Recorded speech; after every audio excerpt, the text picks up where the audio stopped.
시청자 여러분 안녕하십니까? 오늘 저녁 6시에 김문수, 한덕수 후보가 만나기로 되어 있습니다. 그러나 조기 단일화는 굉장히 어려울 것 같습니다. 김문수 후보가 당은 단일화 업무에서 손 떼라, 나를 지원하는 선대위에 주력해라 라는 식으로 선언을 했습니다. 단일화 업무는 후보가 알아서 한다고 했습니다. 김문수 후보 입장에서 봤을 때 조기 단일화, 그러니까 후보 등록이 마감이 되는 11일까지 단일화하는 것은 사실상 어려울 것 같습니다. 시청자 여러분, 현재 어제 오늘 글피 사이에 발표되는 여론조사를 보면 오차 범위 내라도 김문수 후보가 한덕수를 이기는 조사가 없습니다. 어떤 조사는 4자 대결에서 10%포인트나 뒤집니다. 그리고 3자 대결에서 이재명에게 김문수나 한덕수나 공이 20%포인트 정도나 떨어지고 있습니다. 시청자 여러분, 이런 상황에서 조기 단일화의 방법이 뭐가 있겠습니까? 여론조사밖에 더 있겠습니까? 여론조사를 하면 김문수는 50%의 가능성, 50대 50에 자기 목숨을 내던지는 도박을 해야 됩니다. 김문수가 만약에 무소속 후보라면 모르겠습니다. 그러나 얼마 전까지 여당이었던 제2정당의 공식 후보입니다. 3차례 경선을 통하고 3억 원의 경선 기타금을 내고 치열한 TV 토론을 통해서 선출된 공당의 후보입니다. 한덕수는 무소속 후보입니다. 시청자 여러분, 역대 이 단일화라고 하는 것은 덩치가 큰 현대자동차급의 후보가 덩치가 작은 삼천리 자전거급의 후보를 흡수하는 형태로 다 진행이 됐습니다. 물론 이제 격차의 차이는 있지만 DJ가 JP를 흡수한 것이라든가,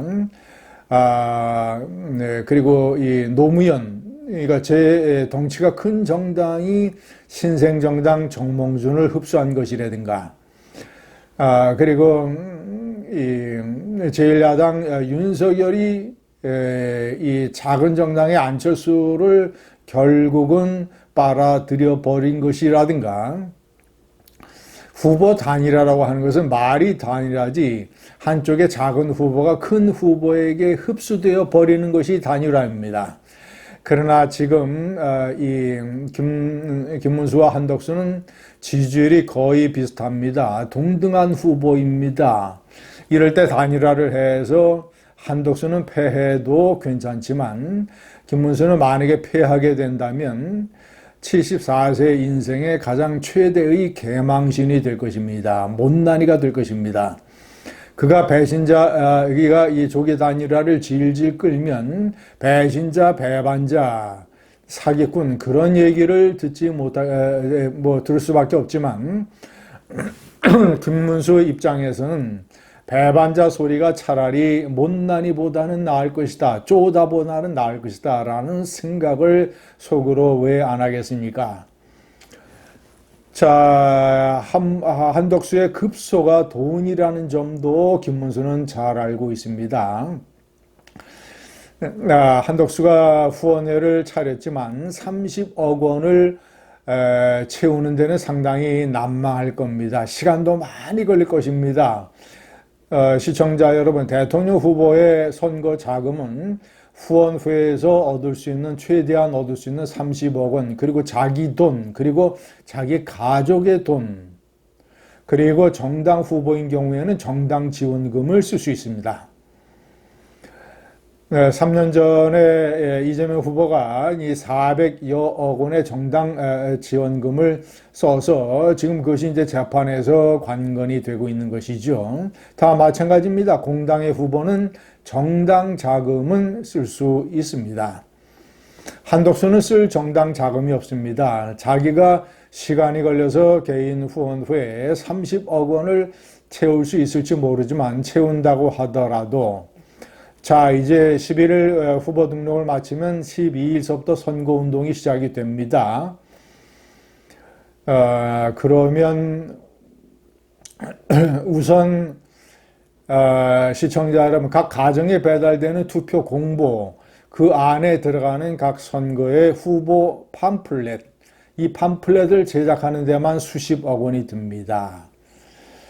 4천여만 유권자들에게 전부 다 보내야 되기 때문입니다. 그리고 시청자 여러분, 예를 들어서 TV 광고, 그 다음에 선거운동원들 고용 유세차, 그리고 뭐 이런 TV 토론에 참여하는 것 외에 들어가는 이 선거운동 비용이 막대합니다. 그래서 이번 선거에 선관위가 규정한 선거 비용을 최대한 쓸 수 있는 게 500억이 넘습니다. 자, 그러면 한덕수는 11일 이전에 조기 단일화가 무망해지면 만약에 오늘 저녁 회동에서 김문수가 선거운동을 해보고 나중에 천천히 단일화를 하자라는 식으로 나오게 된다면 한덕수는 선택을 해야 됩니다. 무소속 후보 등록을 강행을 해서 없는 살림에 허리띠를 졸라매고 정말이지 눈물겨운 선거운동을 한번 해보든가 아니면 포기하든가. 그런데 포기하면 그것 또한 76년 인생에서 가장 최악의 개망신이 될 것입니다. 시청자 여러분, 어떤 이 구독자, 시청자들은 댓글에서 이렇게 주장을 합니다. 왜 한덕수와 김문수를 노욕이라고 비판을 하느냐. 80세, 79세 트럼프도 출마를 해서 대통령이 되지 않았느냐. 시청자 여러분, 노욕이라고 하는 것은 나이가 많고 적음 이런 것으로 판단하는 게 아닙니다. 나이가 많은데 명분이 없는 욕심을 부릴 때, 현실적으로 실현 가능성이 없는 욕심을 부릴 때 그게 노욕입니다. 트럼프는 명분도 있었고 실현 가능한 정치적 야망이었습니다. 노욕이 아니었습니다. 김문수 대선 필패라는 것을 알면서도 그가 자격이 없다는 것을 알면서도 출마를 했기에 한덕수 역시 대선 승리 가능성이 별로 없다는 것을 알면서도 친윤계의 꼬드김에 넘어가서 그리고 이 쇠치기, 끼어들기라는 이상한 방법으로 했기 때문에 노욕이라고 얘기하는 것입니다. 어떤 사람들은 한동훈이 선거판에 뛰어들어서 뭐 김문수를 지원을 해야 한다거나 아니면 뭐 김문수의 계엄 사과, 이 반성 이것을 전제로 해서 뭐 김문수가 후보 그리고 뭐 차기 총리 러닝메이트를 해야 된다 이런 주장을 하고 있는데 대단히 비현실적이고 한동훈 후보는 철저하게 이 명분 없고 노역으로 가득 찬 진흙판에서 거리를 두어야 합니다. 제가 보기에 그는 이 다음번 당권의 전당대회가 있게 된다면 당권에 도전할 결심을 굳게 세운 것 같습니다. 당원 가입을 독려한다는 것 자체가 그렇습니다. 한동훈 후보를 지지하는 사람들은 탈당을 할 게 아니라 1인당 1명씩 추가 당원 가입을 열심히 추진을 해야 할 것입니다. 감사합니다.